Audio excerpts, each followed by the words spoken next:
today I'm gonna tell you about the Republic of Texas, which used to be a country for 9 years until they joined the U.S.A.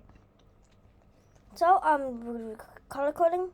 So this is a 4-part video, 4 parts. Republic of Texas, Kingdom of Ohio.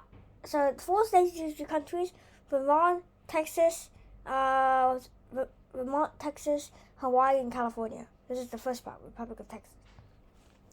Talk about the presidents. Blue is a quick facts, red is presidents, and green is alternative history. For green, we won't be doing alternative history here, but I'll just explain to you what I'm going to do.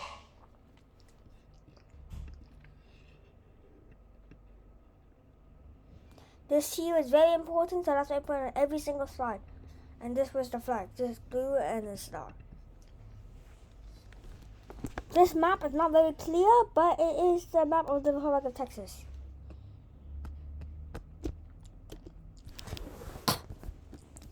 So here is some quick information.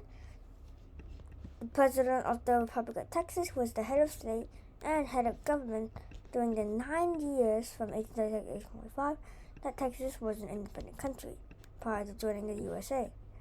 The President served as the Commander-in-Chief of the Texas Military Forces. This is Sam Houston, I believe.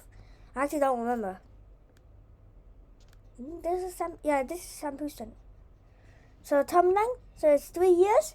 You can renew it, but it has to be non-consecutive. The precursor is political chief from Mexico.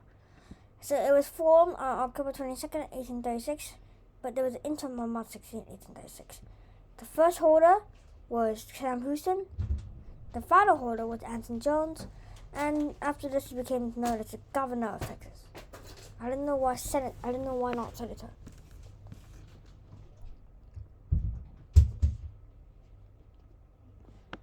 So history and duty.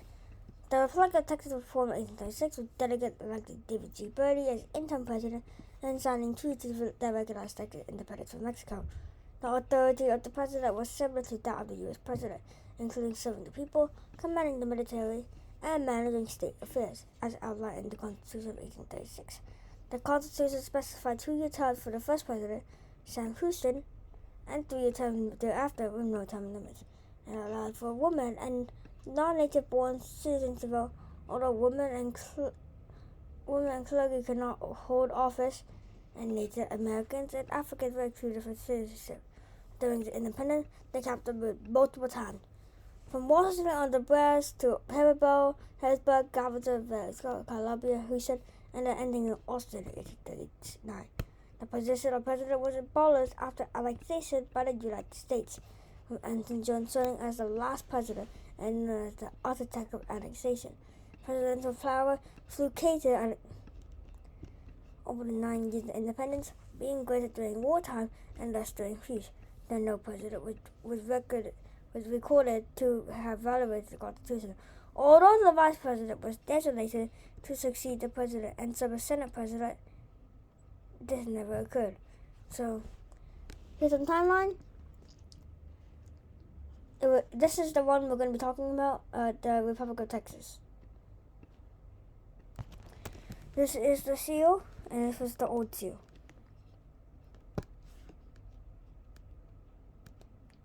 So the oath of office. So this is the solar slide. This is actually the map of the Republic of Texas, which spread from Mexico down here all the way up to Wyoming. Although at that time Wyoming was not a state. And the one thing why it went only here is because of Missouri Compromise.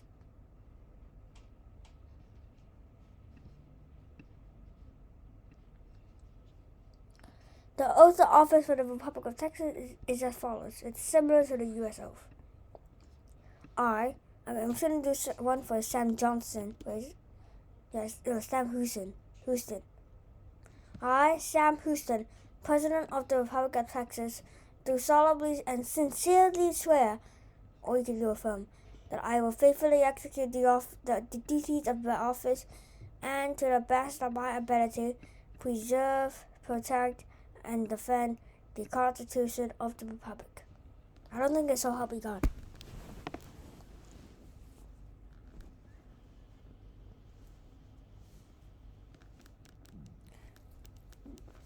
President of the Republic of Texas. There were 4 presidents, as well as 1 interim president. He was the interim president. On the next slide, each president includes what elections they won, what order they were, portrait, name, and you guys will see this, birth year, then death year, then the term, prior office, and vice president. First, we have David G. Burnet. He was born in 1788 and died in 1870. He was the interim president, so that's why he had no number and no election. He was only president for around 7 months, and then his prior office was delegate to the convention of 1833. His vice president was Lorenzo de Zavala. Next, we have Sam Houston. He was the first president, won the election in 1836. He served as president for about 2 years and 2 months. He was previously commander-in-chief of the Texanian Army. And his vice president and successor was Mirabeau B. Lamar. Also, you will see him again. Mirabeau B. Lamar, second president, 3 years and 3 days. Won 1 election, and his previous office was right before him, vice president of the Republic of Texas, and his vice president was the previously mentioned David G. Burnet, which was him. Back to Sam Houston, third president. His term was just under 3 years. He won the election in 1841. His prior office this time was the first president of the Republic of Texas. And his vice president this time was Edward Burson. And the fourth and last president is Anson Jones. 2 years for his term and then abolished. Fourth president, won the 1844 election. He was previously the 11th Secretary of State of the Republic of Texas. And his vice president was Kenneth Lewis Anderson. However, he only served a year of his term and began on July 3rd, 1845. Anderson died. So that means the vice presidency was left vacant.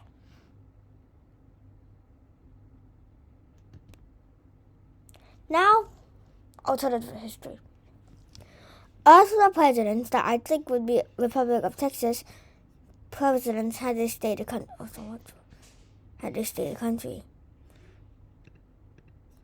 There were 4 prominent Texas-born. Especially presidents from Texas of the United States. So Dwight D. Eisenhower, Lyndon B. Johnson, and both Bushes. Now, there were other prominent people from Texas that never became president. Greg Abbott, Ted Cruz, Al Green, and Dustin Burrows.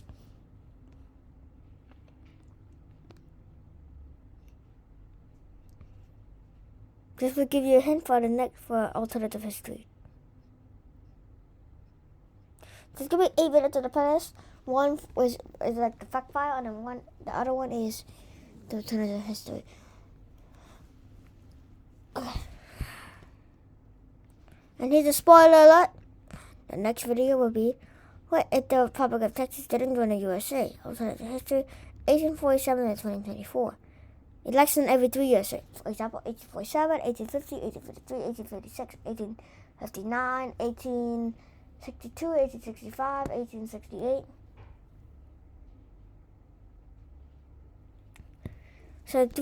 So here's some notes. 3-year terms, they're renewable but non-consecutive terms. I will be using the U.S. Senator and Governor map, which is right here. When the president dies, the vice president becomes president immediately.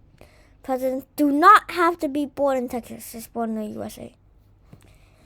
There are 3 parties out of the third parties. Democrats, the whole time, Whig for the first 8 years.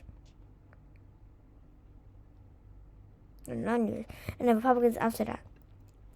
And other third parties created by prominent people, where they just split the vote.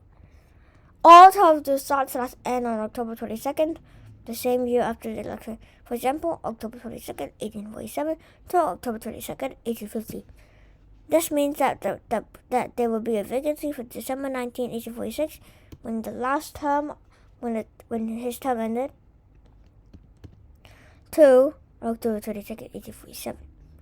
If the Vice President dies, resigns, or is removed from office, the Vice Presidency will be vacant until the next inauguration.